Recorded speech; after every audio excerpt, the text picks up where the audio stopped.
అదే RTV app వార్తల్ని క్షణాల్లో చదివే అవకాశం ఉంటుంది. ఒక న్యూస్ పేపర్, ఒక టెలివిజన్ ఛానల్ మీ చేతుల్లో ఎప్పుడు ఉంటాయి. నా పేరు లాల్మే, ఐఎఫ్టీ జిల్లా కమిటీ సభ్యుడు. ఈరోజు ఐఎఫ్టీ ప్రగతిశీల తెలంగాణ ప్రగతిశీల ఏదైతే పంచాయతీ కార్మికుల యూనియన్ ఆధ్వర్యంలో ఈరోజు కలెక్టరేట్ ముందు, ఖమ్మం కలెక్టరేట్ ముందు ధర్నా జరుగుతుంది. రాష్ట్ర వ్యాప్తంగా దాదాపుగా 12,690 పంచాయతీలు ఉంటే దాదాపుగా 60,000 మంది కార్మికులు అట్టడుగు వర్గాలు ఎవరైతే ఎస్సీ, ఎస్టీ, బీసీ, మైనార్టీ కింది వర్గాలు ఎవరైతే ఉన్నారో ఇవాళ రెక్కాడితే డొక్కనినటువంటి కూలీలు ఇవాళ పనిచేస్తున్నటువంటి పరిస్థితి. అంటే ఒక విధంగా చూస్తే వెట్టి చాకిరిగా ఇవాళ జరుగుతున్నటువంటి పరిస్థితి పంచాయతీ కార్మికులు. కానీ వాళ్ళకు ఉద్యోగ భద్రత లేదు. మల్టీపర్పస్ విధానం పేరుతో ఇవాళ ఉద్యోగాలు ఉంటాయో పోతాయో తెలియని పరిస్థితి ఉంది. వాళ్ళకి ఏదైనా అనారోగ్యం వస్తే కూడా చూపించే పరిస్థితి లేదు. అందుకనే పంచాయతీ కార్మికులు రొక్కాడితే డొక్కనినటువంటి పంచాయతీ కార్మికులు ఇవాళ 8 నెలల నుంచి వేతనం ఇవ్వకపోతే వాళ్ళు ఎలా బతకాలా, ఇవాళ ఆత్మహత్యలు కూడా చేసుకునే పరిస్థితి ఇలా కనపడుతున్న పరిస్థితి.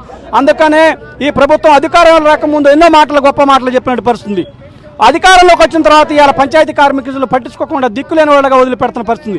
ఇప్పుడు కానీ ఈ కాంగ్రెస్ ప్రభుత్వం లేదా ఈ తెలంగాణలో ఉన్నటువంటి మంత్రులు లేదా ఖమ్మం జిల్లాలో ఉన్నటువంటి 3 మంత్రులు చొరవ చేసి పెండింగ్లో ఉన్నటువంటి 8 నెలల వేతనాలని పంచాయతీ కార్మికులకు ఇప్పించాలని, ఉద్యోగ భద్రత కల్పించాలని, వాళ్ళు చనిపోతే ఎక్స్గ్రేషియా 25 లక్షలు ఇవ్వాలని చెప్పేసి ప్రధానమైన డిమాండ్తో మల్టీపర్పస్ విధానాన్ని రద్దు చేయాలని ప్రధానమైన డిమాండ్తో ఇలా ఐఎఫ్టీ భారత కార్మిక సంఘాల తెలంగాణ పంచాయతీ ఏదైతే ఉందో ప్రగతిశీల కార్మిక సంఘం తరఫున ఈరోజు ధర్నా చేస్తున్నాం.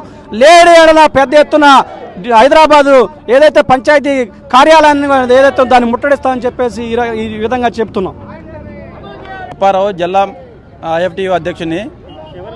ఈరోజు అనేక సంవత్సరాలుగా అంటే 20-30 సంవత్సరాలుగా గ్రామ పంచాయతీలలో పనిచేస్తున్నటువంటి కార్మికులందరూ కూడా ఏ రోజు ఏదో ఒక రోజు పర్మనెంట్ అవుతాయని PT1 జీవో వల్ల అనేక ఇబ్బందులకు గురవుతున్నాము. అనేక సమస్యలు ఎదుర్కొంటూ కూడా గ్రామాలలో పనిచేస్తున్నాము. కానీ ఎన్ని పనులు చేసినా కానీ గ్రామ పంచాయతీ వర్కర్ల వరకు చిన్న చూపు చూస్తుంది ఈ ప్రభుత్వం. ఏనాడైనా గవర్నమెంట్లో జీతం తీసుకొని మంచిగా బతకాలనే ఆశతోని వర్కర్లందరూ ఎన్నో రోజులుగా పనిచేస్తున్నారు.